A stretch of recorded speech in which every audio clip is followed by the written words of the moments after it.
My name is Tim Cowan. I'm a Deputy Chief Fire Marshal with the City of Oneida Fire Department. I'd like to welcome you all this morning. We've been doing a lot of important stuff this past week, and I appreciate all your guys' participation, all your paying attention, all your learning. So give yourselves a round of applause for this past week.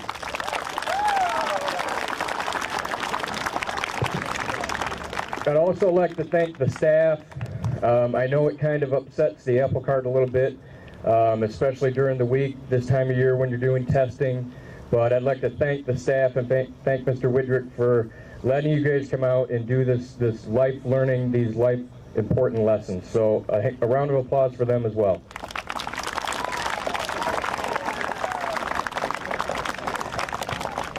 Last but not least, none of this would be possible without the support from the Oneida Fire Department, from the gentleman behind me. It takes about 2 to 3 months to prepare, to get everything set up, to get everything built, to get the props here, to get the extinguishers and all the sponsors that go along with that. So a round of applause for the guys behind me.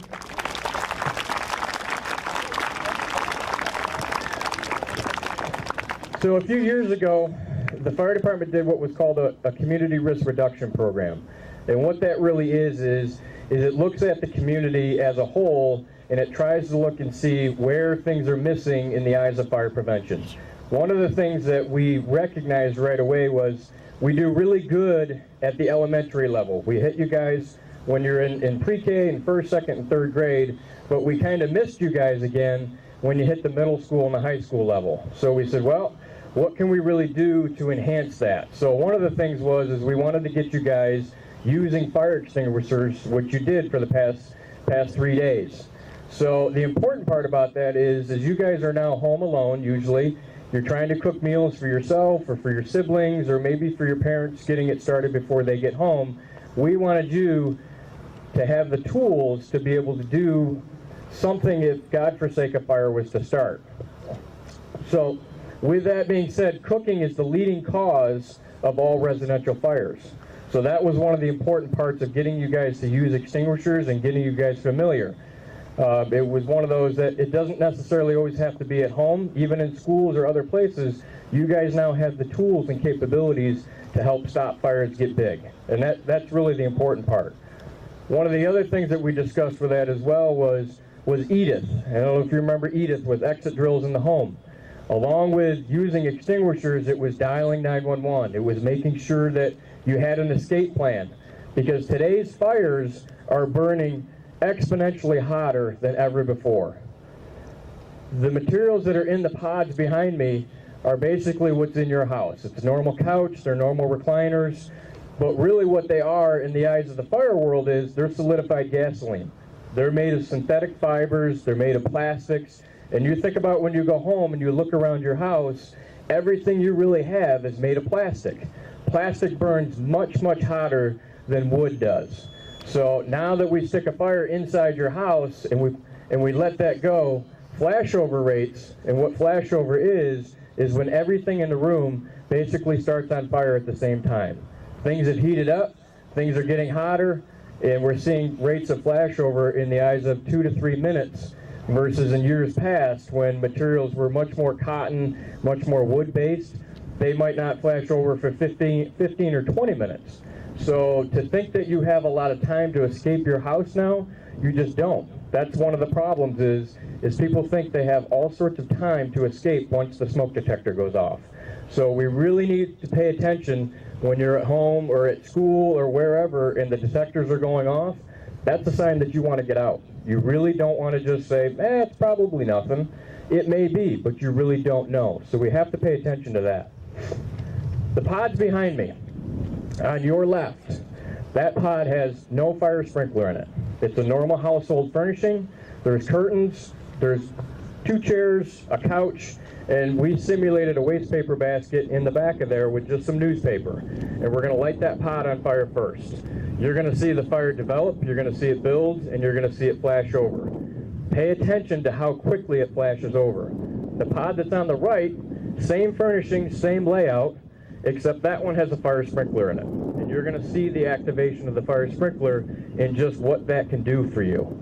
I'm not saying that everybody's going to be able to retrofit their houses or build their houses with fire sprinklers, but fire sprinklers are the eyes of the future in what's called fire prevention. They're the things that are going to help control fires. They're the things that are going to help control flashover rates and give the time for occupants to escape. That's really what fire sprinklers are supposed to do. A lot of people think it's like the movies with fire sprinklers, that one goes off, they all go off. That's completely false. Fire sprinklers are individually activated based on heat.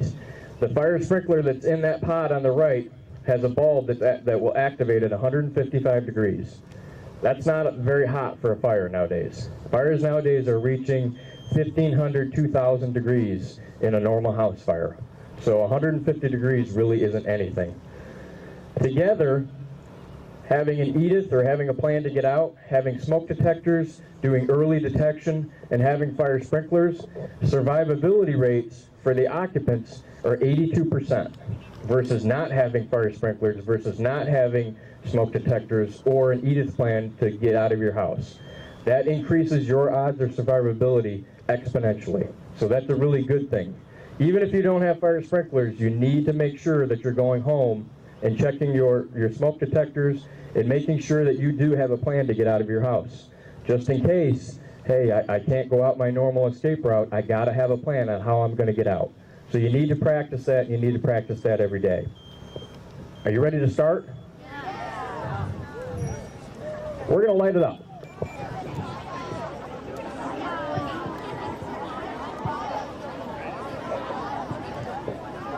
So in the pod on the left, he's going to light the fire from the back.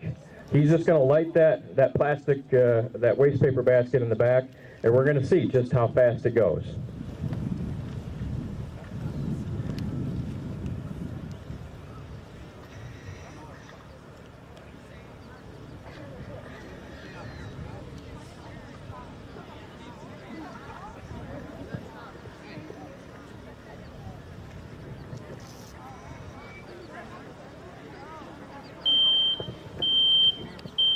So you see the fire starting to develop. Smoke detector activated relatively quickly, which was good. At this point, if this is in your house, you want to think about escaping.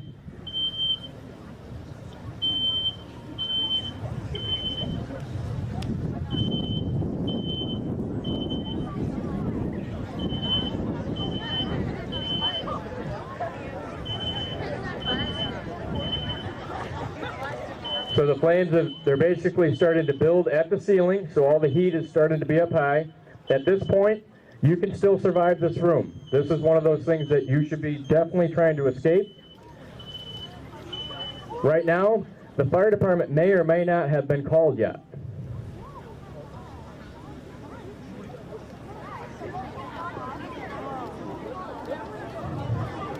The gases at the ceiling are starting to collect, the heat is starting to build.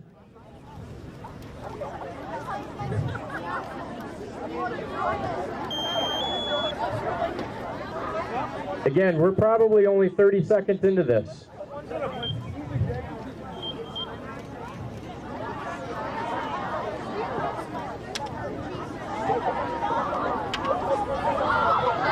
And now the room flashed over in about 50 seconds.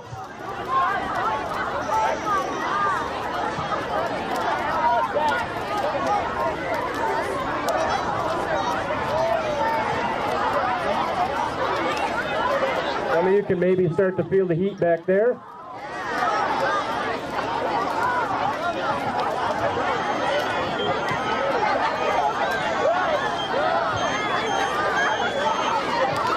Right now, if you were inside your house, you would not survive in that room.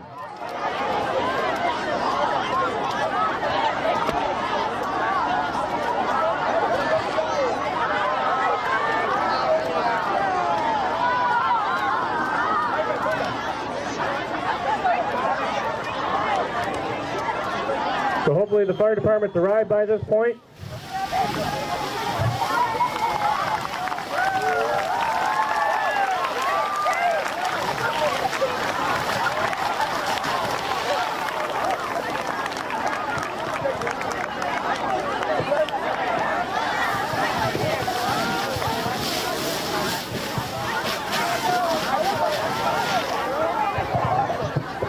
think? Right? So one of the important things about that fire, and we really didn't talk the past few days about it, but we're recognizing that if people sleep with their doors closed versus with their doors open, it's unbelievable how you can survive just by putting a barrier between you and the fire. And that would be as easy as closing the door. So you have to remember at night when you're going to bed, and I know littler kids, it's probably not your age as much, but littler kids want to sleep with their door open. The importance here is putting the barrier between you and the fire. Believe it or not, if there was another room and you had the door closed, you probably would be able to survive. You're going to get smoke in your room, but you're not going to get that heat. That's that importance about, like we taught you years ago, about touching the door with the back of your hand or with the front of your hand to see if the door is hot. If you were on the other side of that room, it's very obvious the door would be hot, but you're probably still going to be able to survive. So that's a big thing of sleeping with your door closed and putting a barrier between you and the fire. That will equal survivability. Now we're going to do the other room.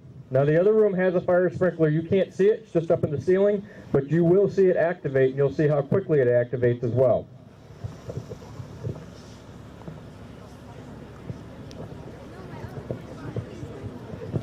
Same setup as before. Furniture's a little bit different, but it's pretty much the same.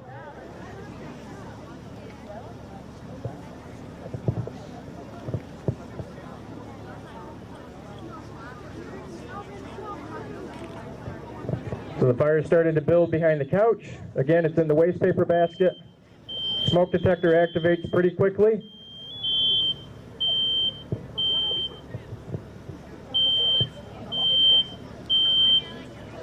The gases are going to start to build at the ceiling.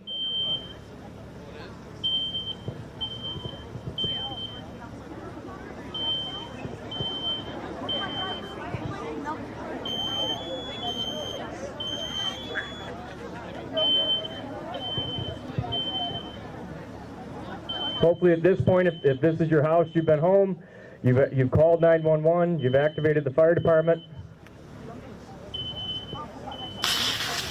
and the sprinkler activated.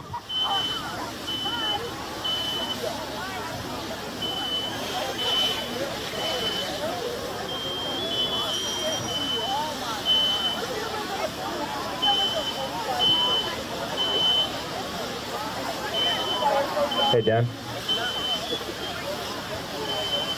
So a much different result, right, from the other one. So by now on the other pod, fire is really starting to gain some headway. Now with the sprinkler activating, what it does is, and the really important part is it gives the occupants a chance to escape. So it does that by, it prevents flashover. So even though the gases start to accumulate at the ceiling, and you had what was going to be a really big fire, turned out to probably be the fire will be out by the time the fire department arrives. So that's the really benefit for the fire sprinkler. It gives the chance for the occupants to escape, but it also controls the fire. The job of the sprinkler is not to put the fire out. Most of the time it will do it, but the job really is to give you a chance to escape. Because you saw how quickly before with the other pod, in less than a minute, the pod flashed over. It was right around 50 seconds that it flashed over. The sprinkler head here activated in around 33 seconds. So there's a big difference in the difference of sprinkler protected versus not. Pretty cool? Yeah, right? They do a good job? Yeah.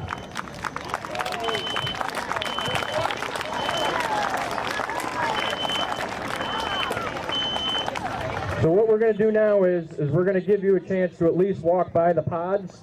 I want you to look at the damage in each pod and look at the difference versus the sprinkler versus the non-sprinklered, and you tell me what you would rather have. So okay, so we're going to start over on this side. You can just kind of walk around in front, and then you're going to end up and you're going to go back to class. Before you go, I want to thank everybody for coming out for the past 4 days. I know we ran into rain one day, but you guys did really good. Again, a round of applause for yourselves for paying attention. Thank you everybody for coming. Have a good day.